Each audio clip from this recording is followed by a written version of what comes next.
ఇది చదవకుండా ఉంటే బాగుంది అని చెప్పి అనుకుంటా ఉంటారు ఉద్యోగులుగా. ఏది ఏమైనప్పటికీ ఉద్యోగి ఏ రోజైతే ఉద్యోగంలో చేరినాడో ఆ రోజే పదవి నిర్వహణ తప్పనిసరి అని చెప్పి తెలుసు. కానీ అది జీర్ణం చేసుకోవాలంటే డైట్ చేసుకోవాలంటే కొంత ఇబ్బందిగా ఉంటాయి.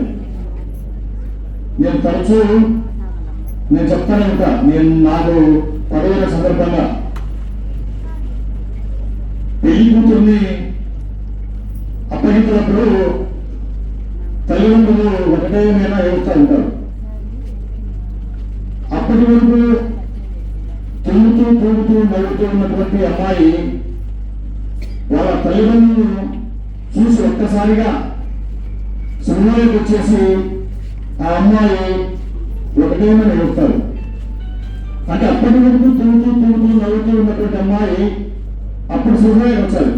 అంటే నేను ఇంకా ఇక్కడ పిల్లలు కాదు కదా, నేను అక్కడ పిల్లలు కదా, నేను ఇక్కడికి తరచుగా రాలేను కదా, ఎప్పుడో వచ్చే చుట్టూ సినిమా వచ్చేదనే కానీ ఇంకా నేను రాలేను కదా అని చెప్పి అమ్మాయి సినిమాలోకి వచ్చి అప్పుడు ఎదుగుతూ ఉంటారు. ఇవాళ పదవులు పొందుతున్నటువంటి రవికుమార్ సార్ అయినా, అలాగే రామ్మోహన్ సార్ ముఖ్యనా, ఎంవి రమణ గారైనా. ఎంవి రమణ గారు నాకు బంధువులు, చిన్నప్పటి నుండి నేను చూశాను. వాళ్ళ అక్కడ మా అన్నయ్య చేసుకున్నారు. రవికుమార్ సార్ కూడా నాకు దాదాపు 20 ఏళ్ళ కూర్చో ఉన్నా.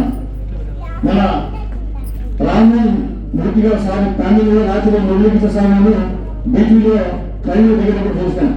సార్ అయితే ఆ నెలగా పరిచయం సార్ గురించి బయట వ్యాపారం చేస్తూ ఉంటారు. మేమైతే తక్కువ పోతున్నాం, చాలా మంచి వ్యక్తి, బాగా రిసీవ్ చేసుకుంటారు, ఎంపీని చేసేదని చెప్పి. రవికుమార్ సార్ అయితే చాలా మంచి వ్యక్తి. ఇందాక చాలా మంది చెప్పారు వ్యక్తులంతా.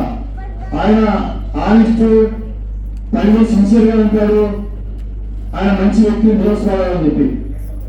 రమణ గారు చిన్నప్పటి నుండి కష్టపడి పైకి వచ్చిన వ్యక్తి. ఇవాళ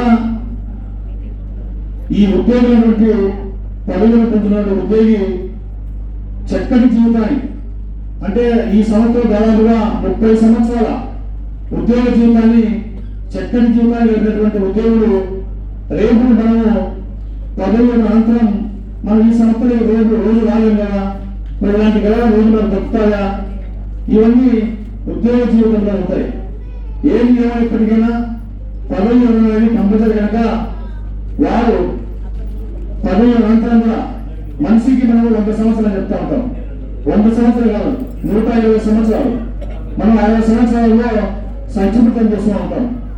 ఈ 60 సంవత్సరాల అనంతరం కూడా ఉద్యోగి మరో కొత్త జీవితాన్ని ప్రారంభించి ఇంతకంటే మెరుగైన జీవితాన్ని వారికి ఆ దేవుడు ప్రసాదించాలని చెప్పి మనసా వాచ కర్మన వారు పదవి అనంతరం సంపూర్ణ ఆరోగ్యాలతో వారికి భోగభాగ్యాలు ప్రసాదించాలని చెప్పి నేను ఈ సందర్భంగా కోరుకుంటూ నాకు ఈ అవకాశం ఇచ్చిన నిలవలకు ప్రత్యేకంగా ధన్యవాదాలు సెలవు చేసుకుంటున్నాను.